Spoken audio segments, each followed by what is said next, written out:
This is my financial disclaimer so I don't get sued. Good morning, good evening, good whatever time it is you're listening to this. I hope you're having a good one.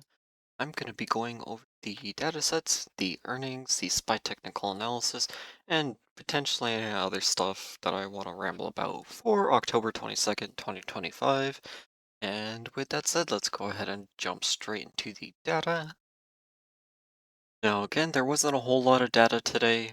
Fed Waller was speaking a little bit, but there wasn't anything majorly said that was, hawkish or dovish. Um, Other than that, basically a pretty relaxed day. Again, we're not having any data sets really besides, um, the mandatory ones, and even then, those are going to be postponed or delayed. For example, the CPI is this week on the 24th, but it was supposed to be 2 weeks ago. Um, so yeah, tomorrow we do have the 20-year bond auction. I'm highly anticipating that coming in closer to the 4.5%. I'd be very surprised if it holds anywhere near the 4.6%. I'm really expecting it to be well below the 4.55%, give or take.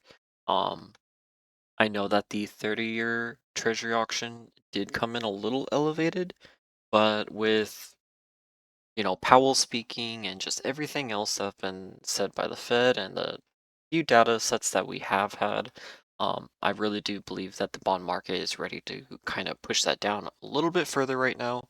And we have been seeing that within the actual yields, and maybe I'll discuss that in the end of this, towards the end of this video. We'll see. Um, but yeah, with that said, uh, I am expecting the bond yields to come down quite a bit tomorrow. And for the 20-year, coming down the 0.1% would be massive. That'd be very massive for the 20 years. So we'll see. I really do anticipate that type of action, but we'll see. With that said, that definitely should weigh on equities a bit. We're seeing the dollar picking up a lot of strength right now, and usually I'd cover this in the TA section, but I'm just going to slightly discuss it here. But we're seeing people really really liquidating positions throughout gold, Bitcoin, and it's not so prevalent in Bitcoin right now as Bitcoin is quote unquote somewhat rallying after that massive sell-off it had. But we're seeing some of the tech stocks seeing some selling, and we're seeing a lot of people get into really heavy cash positions. And that's a little concerning. Usually people get into cash position, I can't talk, positions, um, to, buy or short. That's another reason. But usually that means that the vehicles are being closed, that positions are being exited, and that a lot of big money right now is really positioning into cash and, somewhat into the treasuries. Now, I'm not saying that the market's going to dump or anything else, but it is concerning. We have been seeing the dollar just pretty much absolutely tearing upwards. It's currently at 98, 92. Um, very likely will pull up to 99 tomorrow. Um, during the 22nd anyway. So yeah, that's concerning that there's a lot of cash positions going out right now. Generally that's something that happens before something bad happens. So, take that with a grain of salt. Now, with that said, um, even though I'm anticipating the bond yields to pull down, generally that would be bullish for the market. I'm not really anticipating it to be bullish for the market because it's starting to show that the risk end of things are starting to close off a little bit. And that the guaranteed yields are pulling down even in the long term, which is really a massive signal for the treasury market as a whole. So I really expect this auction to um do a little bit of selling to the market. If that was my true expectation out of anything. Usually these bond auctions don't hit the market unless there's something very prevalent within it. But like I said, this is basically the first major auction since we've had all that information released, and we've already seen the yields pulling down massively just since that information is released. So, yeah, I think that's going to be very important. Now, getting over the yield or the bond auction tomorrow, we do have, let's see, I'm not sure if the jobless claims will be coming in on Thursday. Again, I'm not entirely sure what data is going to be released or not. What I do know is that Bowman will be speaking, R will be speaking, and there will be the 5-year tips auction, and we will see the Fed's balance sheet. And if we don't get the jobless claim data, then essentially all the big data is on Friday with the CPI. So yeah, that's the data. Now, going over the earnings. Now, for the earnings, there's really not a whole lot to go over. Netflix did not do well in their earnings, and that was something we did have a small expectation of. Uh, we've been saying that the last few videos now. Now, Tesla is coming up tomorrow. There's also IBM, which IBM's not a super big company anymore, but they are very important still. So I do like to kind of peek at their earnings, even though I don't really think they're going to shake the market one way or another. Um, there is LRCX tomorrow. That's Lam Research. That is a company that I do like to buy the dip on quite often. So that is also another one I'm looking for. But essentially, tomorrow's really going to be about Tesla in the after hours. Um, I think that's it for that one. Yeah, CCI. Now for Thursday, there is going to be Intel. Screen's all looking out. There is Intel and there is Newmont Gold, NXT. Really just interested in the Intel, honestly. Um, but yeah, we'll go over Tesla tomorrow and see how it goes. Um, Seeing how the stock has been performing, I really don't think the Tesla earnings is going to negatively impact the stock right now currently. I think the sentiment is just too far bullish right now. And really it's about, can Elon Musk deliver his obligations and continue propelling the company forward? And that's really what a lot of the shareholders are buying into, not so much it's a car company or it's an EV company, selling X and Y amount of units, making this much profit, blah blah blah. Yeah, that is obviously a major factor. The fact that it is a good company, but it's also a forward-reaching company in terms of trying to advance in AI and robotics and blah blah blah blah blah blah.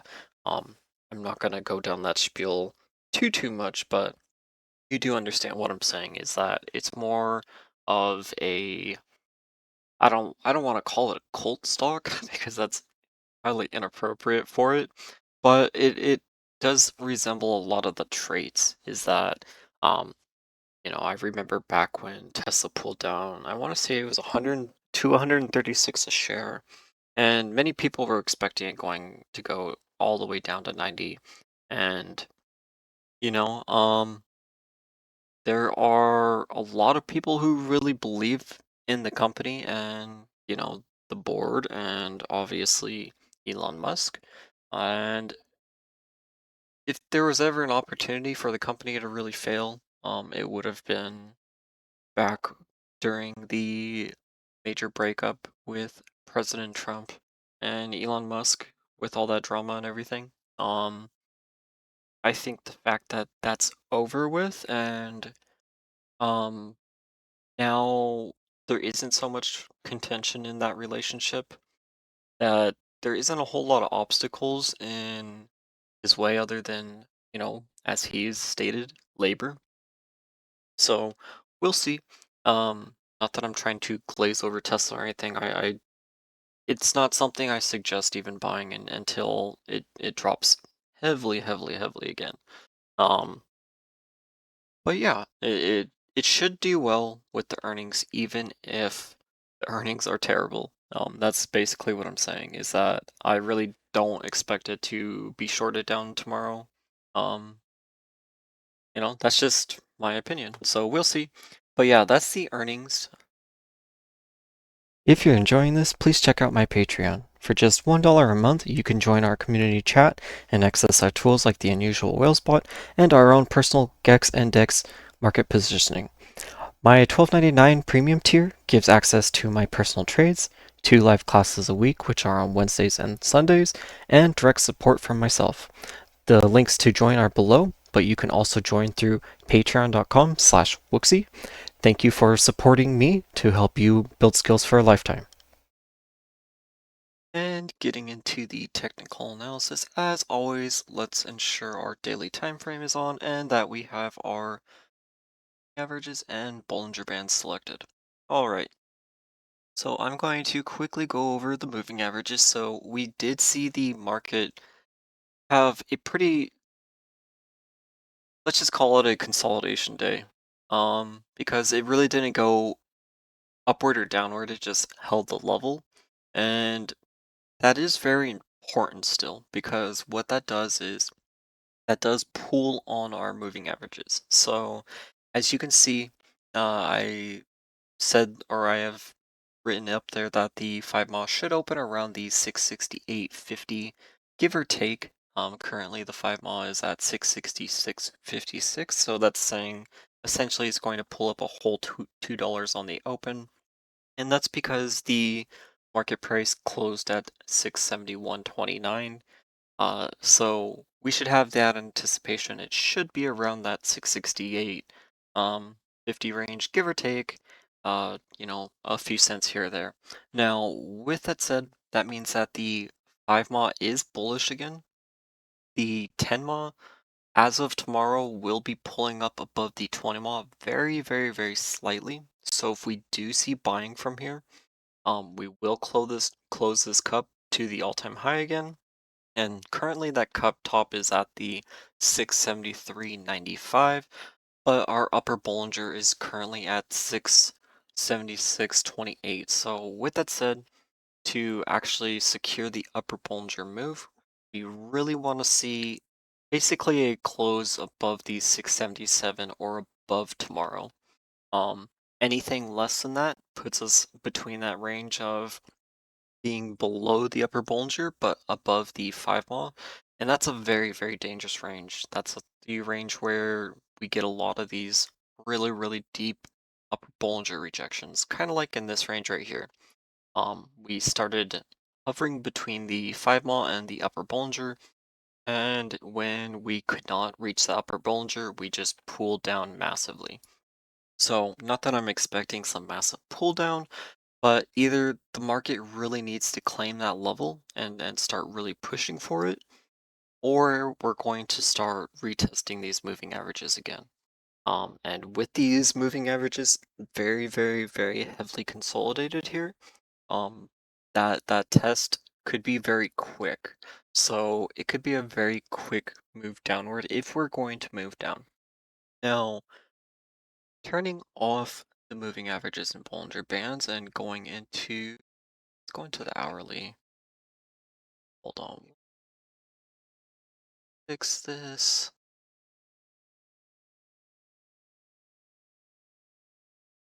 Let's see. I'm going to show this in the 4 hour chart or the 4 hour time frame, but please feel free to follow along on the hourly, as that'll probably be easier on your end. Now,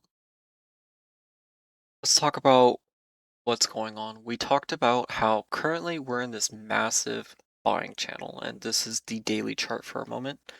We've been in this massive, massive major buying channel. Um, Currently, it looks like we are forming some sort of support on the bottom of this channel.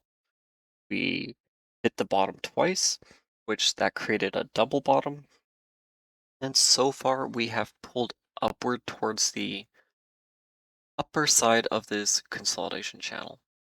Now, with that said, I color these purple because this is essentially a bearish structure.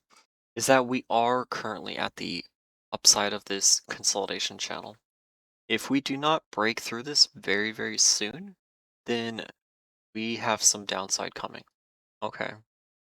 Now, it may not pull all the way down to the bottom of that channel, but we do know that consolidation channels like to trade from the bottom to the bottom to the top again. So with that said, this is really aiming to break this major buying channel or expand it further downward. Um, if we do not see some major buying very, very soon here. Okay. Now, with that said, we do have some bull structure in here. And it's not super obvious as this kind of looks like a completed cup here. And I think that's going to confuse a lot of people because many are going to expect the handle and then the upward move from here. However, this is not a completed cup. We did not fully hit the top, which is basically right at that 674. We need to form structure all the way to the very top of that. And the reason why is because generally when we form a cup, we're anticipating bear structure above the top of the cup. Okay. Um, we're anticipating some form of bear structure to form, pull downward, and then from that downward movement, we get the bullish structure, which allows the handle to form and the breakout to occur. So ultimately, we're looking for a bear structure to build on top of this cup. Okay. If we're looking to really go bullish here. So that's why I'm saying we really need to turn up the buying here because if we don't, we're going to reject this cup and then it turns into that really dangerous double top. And what happens with that really dangerous double top is that very likely we start to aim to fill gaps downward. Now, what's the current downside gap? It's this structure right there. Now, I'm going to turn this red. We're going to drag this over.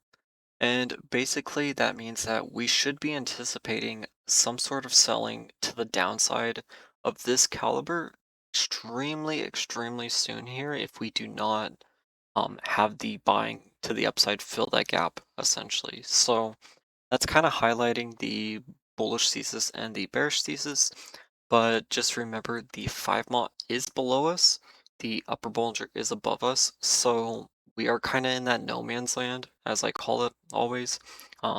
With us being in that no man's land, that does mean that all of the support is underneath us. So a move downward would make a lot of sense. Retesting the 5 mont support would make a lot of sense. We have not done that. Um, we did do that. Let's see. On Monday, we did have a 5 mod test, but we have not had one since. And technically, we may not need a full 5 mod test until next Monday, as you know, it is named the 5 mod.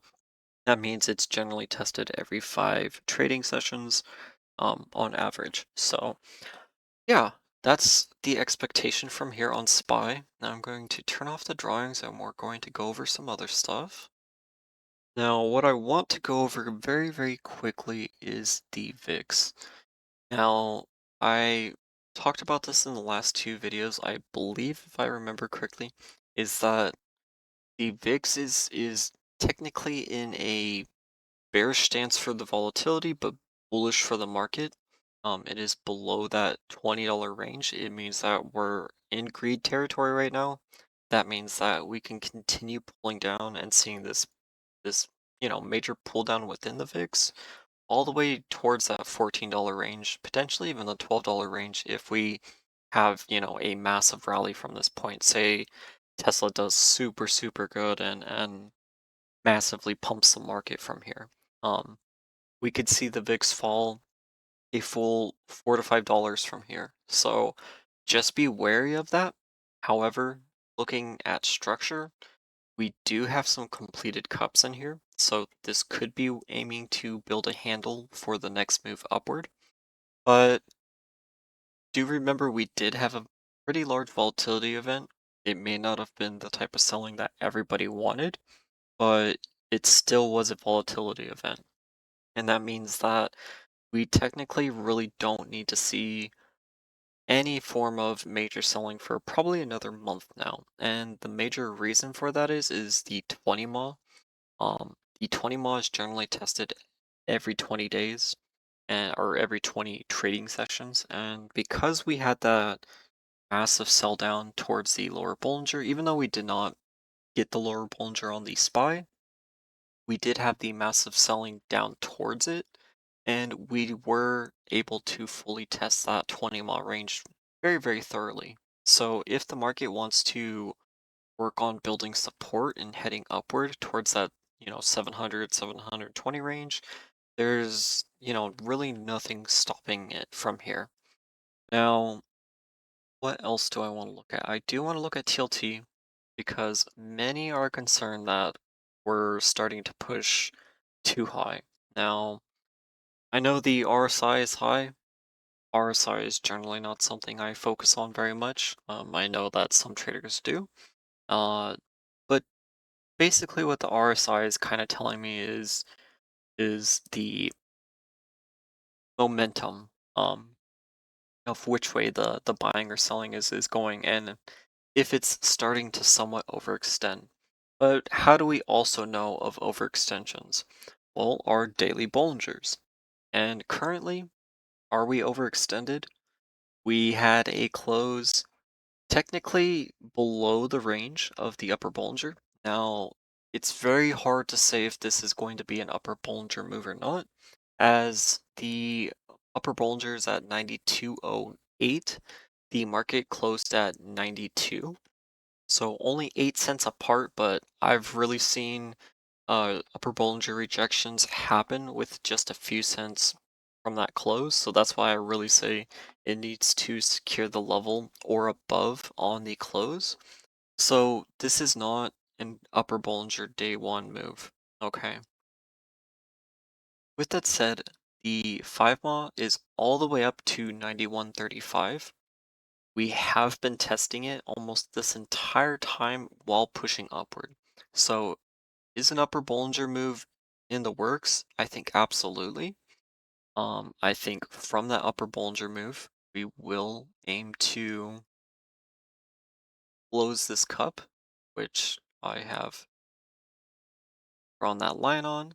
And the reason why I circled that right there is that from this cup closing, should anticipate a very, very, very small bearish structure.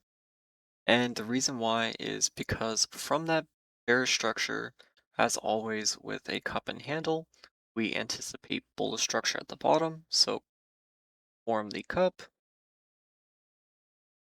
form the bearish structure up in here, pull down, form the bullish structure down in here, head upward towards the next gap.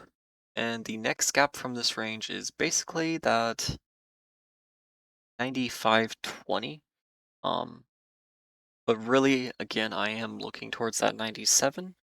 But let's go ahead and mark that 95.20 anyway. I think that will be a good target just to have on the board. So that's what we're really looking for out of TLT right now. And the reason why we're really anticipating this is, just look at what's happening with the yields. They're continuing to pull down. They are just continuing to be absolutely demolished, and none of the potential inflation hype news has been able to shake this at all. Um, None of the Fed speakers have shaken this at all. We're seeing the 2 year pull down very, very aggressively. It may not look like it, but this is very, very aggressive movement from the treasury yields.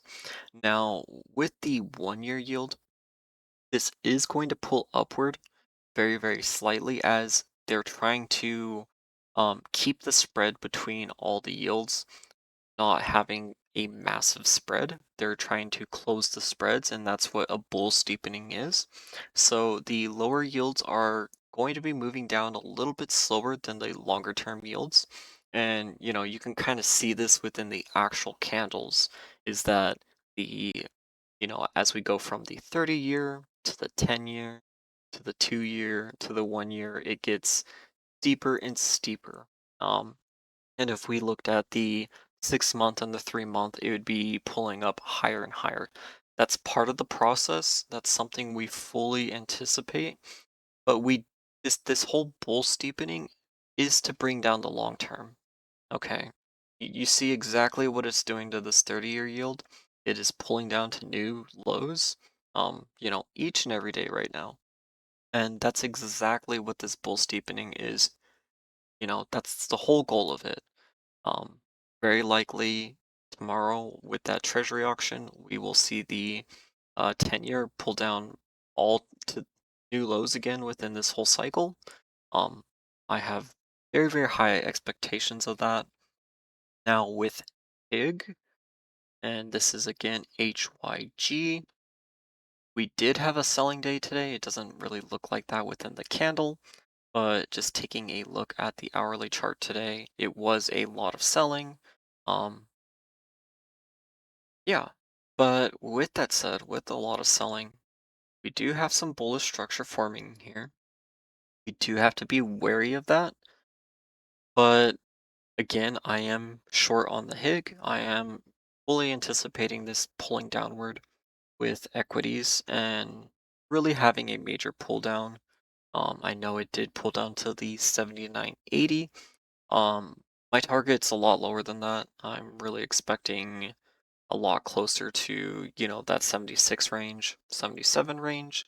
Not fully expecting like the 73. That would be expecting a massive, massive sell-off. But we have been seeing a lot of issues within the credit market and within the SOFR market and everything. Um, so yeah, a lot of concerning things are starting to occur, and I do think the HIG is starting to pick it up. Um, So yeah, that's kind of it. Let's go ahead and just take a look at Tesla really quick though. I know I'm very bipolar. Um, let's take a look at Tesla's chart. Bollinger's. Yeah, I mean Tesla looks very, very, very, very, very, very primed to go right back up to that 470. Um, I would be extremely surprised if it doesn't from this range. This is the exact type of movement you want to see. Just looking on the 4-hour time frame. Turn off the Bollingers. You do have a little bit of tapering up here. As you can see, there is a bit of a consolidation channel forming.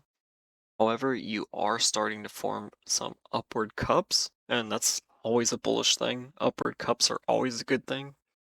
Obviously, if you're bullish on the price, then the upward cups mean that this is slowly working to close that cup back up to the 490. Well, basically not 490, the 480, excuse me. So yeah, that looks pretty good. That looks pretty bearish or pretty bullish. I mean, the moving averages, they were bearish. I think we did discuss this in Sunday's video, if I remember correctly. The 5 mile has been pulling upward. It did cross the 10 mile, it did cross the 20 mile, and as of tomorrow, it's going to be pulling even higher. The 5 mile tomorrow will be around that 440-ish range, give or take, which, massively pulls support upward again. So if you don't see selling from here, then the likelihood of having the 5 mile test turn into massive buying upward is extremely, extremely high. Just be cautious though. The ADL has been tapering off slightly. So that does show that a little bit of money is being withdrawn from the fund. Um, I always call this the lie detector because sometimes the chart movement can look extremely bullish, and then we'll see the ADL pulling downward, and then suddenly we have some massive dump. Because obviously the money was being taken out of the fund. So, ADL is a super, super, super good indicator. I've talked about it in many, many videos. highly, highly suggest using it. Um, but yeah, Tesla looks very primed. It does look like it wants to pull upward and close some cups, and very likely pull above the all-time highs again. Not in this current cycle, but once you close this cup and build a handle from that cup, that handle breakout should lead to all-time highs again. So that looks great. Um, but yeah, I think we're probably going to end the video here. Let's just take a look at the VIX volatility. The VIX volatility was elevated today. I was looking for that 103 level for bearishness, and it did tag that level and actually held that level all the way to close. Let's take a look at the hourly chart. It's a little misleading because it doesn't show the overnight and the pre-market because it doesn't have extended hours or anything. So, um, it's been holding a very elevated range for a while though. Even though this is a bearish structure, it it's still holding an extremely elevated range. Anything above the 98 means that there is active selling. So when we're seeing a day like today on the SPY where we had basically a 0% day, we held the level, we didn't really see selling, but really didn't see buying.